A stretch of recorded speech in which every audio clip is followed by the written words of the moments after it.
अगर मैं आपको कहूं कि मुंबई में कुछ ऐसे लोग हैं जो आपसे ज्यादा अमीर नहीं हैं, आपसे ज्यादा टैलेंटेड नहीं है, उन्होंने कोई सुपरहिट फिल्म नहीं दी है, लेकिन फिर भी उनका चेहरा रोज देखते हो, इंस्टाग्राम खोलो, यूट्यूब वही खोलो, एक्स खोलो, कुछ महीनों बाद आपको लगने लगता है कि यार ये तो बहुत बड़ी सेलिब्रिटी है। लेकिन क्या आपने कभी सोचा है सेलिब्रिटी पहले बनते हैं या पहले उसे सेलिब्रिटी जैसा दिखाया जाता है? जरा नमूना देखो। कुछ दिन पहले इब्राहिम अली खान और पलक तिवारी फिर से स्पॉट हुए, है ना। इब्राहिम अली और पलक तिवारी की फोटो खींचने पेपराजी पहुंच जाते हैं, है ना। कैसे? और इब्राहिम पलक को छुपाने लगते हैं। इब्राहिम इधर उधर देखते हैं और पलक मैम एक फोटो, पलक मैम एक फोटो, पेपराजी चिल्ला रहे होते हैं, सर एक पिक्चर, सर एक पिक्चर, एक पिक्चर। अब सवाल ये है, सोचिए रात के करीब 11 बज रहे, फोटोग्राफर्स को कैसे पता चलता है कि दोनों यहाँ आने वाले हैं? वो पलक तिवारी जो अभी हीरोइन बनी भी नहीं है, रात के 10 बजे, 11 बजे, 12 बजे कहीं खाना खाने जाती है, तो कैसे फोटोग्राफर्स आ जाते हैं? और सिर्फ इब्राहिम पलक ही क्यों, जानवी कपूर जिम से निकले, कैमरा तैयार रहता है, सारा अली खान एयरपोर्ट पहुंचे, कैमरा तैयार रहता है, अनन्या पांडे कॉफी पी ले तो कैमरा तैयार रहता है, सारा तेंदुलकर किसी इवेंट में पहुंचे तो कैमरा तैयार रहता है। यहाँ तक कि कई ऐसे भी चेहरे हैं जिन्होंने अभी तक कोई बड़ी हिट फिल्म नहीं दी, लेकिन उनकी तस्वीरें आपको हर दूसरे सोशल मीडिया पर दिखाई दे जाती हैं। तो क्या ये सिर्फ संयोग है?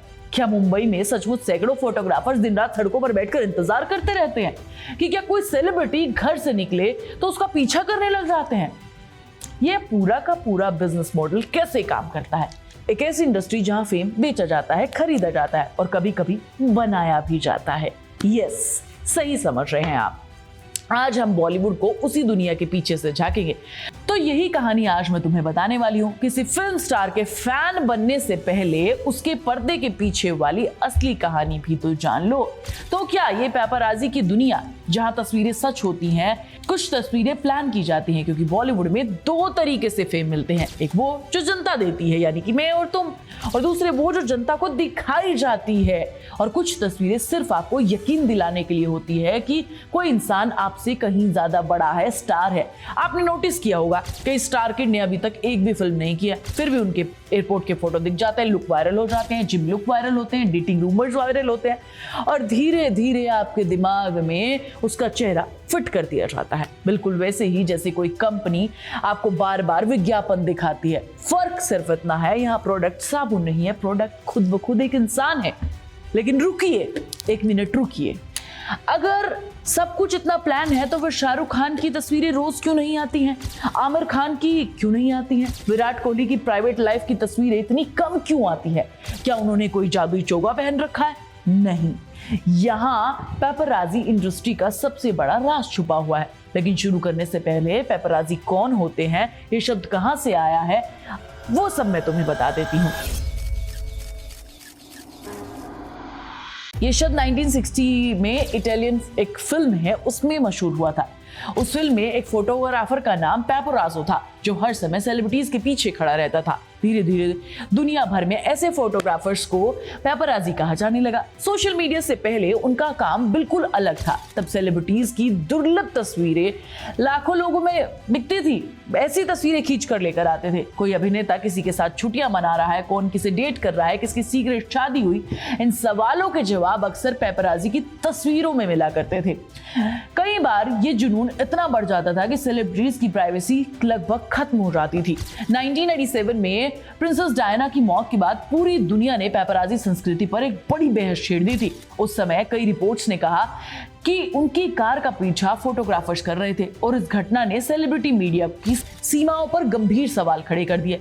लेकिन फिर आया सोशल मीडिया और यहीं से पूरा का पूरा खेल बदल गया। पहले पेपराजी सेलिब्रिटीज का पीछा करते थे, अब कई बार सेलिब्रिटीज खुद पेपराजी को बुलाते हैं। सुनने में अजीब लगता है, लेकिन बॉलीवुड में कई फोटोग्राफर्स इंटरव्यू में बता चुके हैं कि कई बार किसी स्टार की टीम पहले से ही जानकारी दे देती है कि फला फला ये लोग जिम जा रहे हैं, यहाँ रेस्टोरेंट जा रहे हैं, हमें यहाँ पे स्पोर्टिंग करानी है। यस, इसे स्पोर्टिंग कहा जाता है।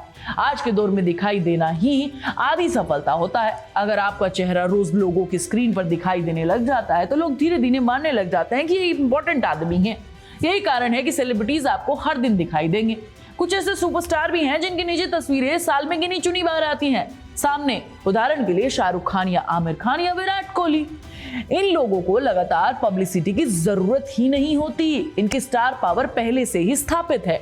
लेकिन किसी नए अभिनेता, स्टार किड या उभरते चेहरे के लिए लगातार सोशल मीडिया विजिबिलिटी बेहद ज्यादा मूल्यवान होती है और यहीं से शुरू होता है पीआर का असली खेल। पीआर यानी कि पब्लिक रिलेशन। फिल्म इंडस्ट्री में पीआर एजेंसी सिर्फ इंटरव्यूज ही नहीं करवाती हैं, वो ये तय करती हैं कि किसी की तस्वीर कैसे, कहां, कब दिखाई जाएगी, कैसे ट्रेंड करवाना है। इसीलिए कभी कभी ऐसा लगता है कि कोई व्यक्ति हर जगह मौजूद है। इंस्टाग्राम खोलो वही चेहरा, यूट्यूब खोलो वही चेहरा, मनोरंजन वेबसाइट खोलो वही चेहरा। कुछ महीनों बाद वही चेहरा आपको जाना पहचाना सा लगने लगता है, भले ही अभी तक आपने उसका कोई बड़ा काम नहीं देखा है। लेकिन इसका मतलब ये नहीं है कि हर तस्वीर फर्जी होती है। ये एक पूरी की पूरी दुनिया है जो पेपराजी बनाती है।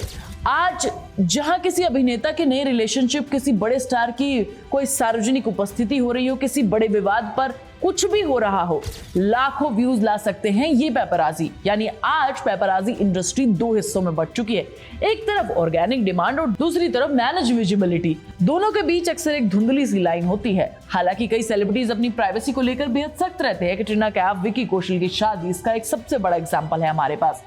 शादी की तस्वीरें ना बाहर जाएं, इसके लिए बेहद कड़े नियम बनाए गए। वहीं दूसरी तरफ कुछ घटनाएं ऐसी भी हैं जिन्होंने पेपराजी संस्कृति की आलोचना को बढ़ाया है। आलिया भट्ट ने कई बार सार्वजनिक रूप से शिकायत की है जब उनके घर के अंदर की तस्वीरें दूर से खींची जा चुकी है।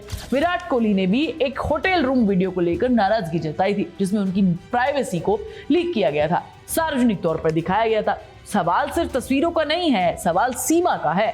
कहां तक रिपोर्टिंग की जाए और कहां पर दखलंदाजी बंद कर देनी चाहिए। आखिर में सबसे जरूरी बात, जब आप किसी व्यक्ति को सोशल मीडिया पर बार बार देखते हैं तो ये मत मान लीजिए कि ये व्यक्ति सबसे बड़ा स्टार है। कई बार लोकप्रियता असली नहीं होती है, कई बार उसे बढ़ा चढ़ाकर पेश किया जाता है और कई बार उसे सावधानी से बनाया जाता है। इसीलिए फिल्मों को फिल्मों के तरीके से देखो, मनोरंजन को मनोरंजन के तरीके से देखो, लेकिन स्क्रीन पर दिखने वाली हर चमक को सच्चाई मत मानिए, क्योंकि बॉलीवुड में कैमरा सिर्फ तस्वीरें नहीं बनाते हैं, स्टार्स भी बनाते हैं। तो मुझे कमेंट करके बताओ कि तुम्हें क्या लगता है। मैं तुम्हें नेक्स्ट वीडियो मिलूंगी, तब तक तुम चैनल को सब्सक्राइब कर लो, वीडियो को लाइक और शेयर कर लो। प्लीज बेल आइकन दबाना मत भूलना।